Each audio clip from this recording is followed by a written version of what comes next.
गेवराईत अवैध वाळू वाहतुकीवर एलसीबीचा छापा, ट्रकला पकडले.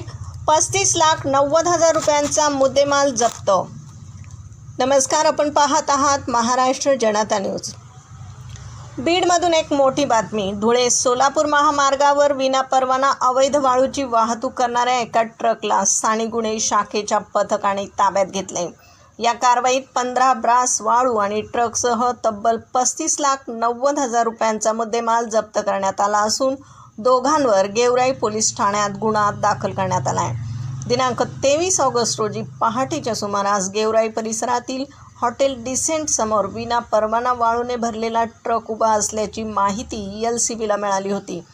त्यावरून पोलिसांनी छापा टाकून 15 ब्रास वाळू आणि ट्रक जप्त केला आहे. या प्रकरणी आरोपी जितेंद्र राजेंद्र नेमाणे आणि गणेश राजेंद्र नेमाणे दोघेही राहणार नारायणगाव यांना ताब्यात घेण्यात आलं असून त्यांच्याविरुद्ध भारतीय न्याय संहितेनुसार कायदेशीर कारवाई सुरू आहे. सदरची धडक कारवाई बीडचे पोलीस अधीक्षक नवनीत कावत, अप्पर पोलीस अधीक्षक समीर शेख यांच्या मार्गदर्शनाखाली एलसीबीचे पोलीस निरीक्षक शिवाजी बंटेवाड, PSI शेखर आवटे यांच्या पथकाने केली आहे. बीड प्रतिनिधीसह महाराष्ट्र जनता न्यूज.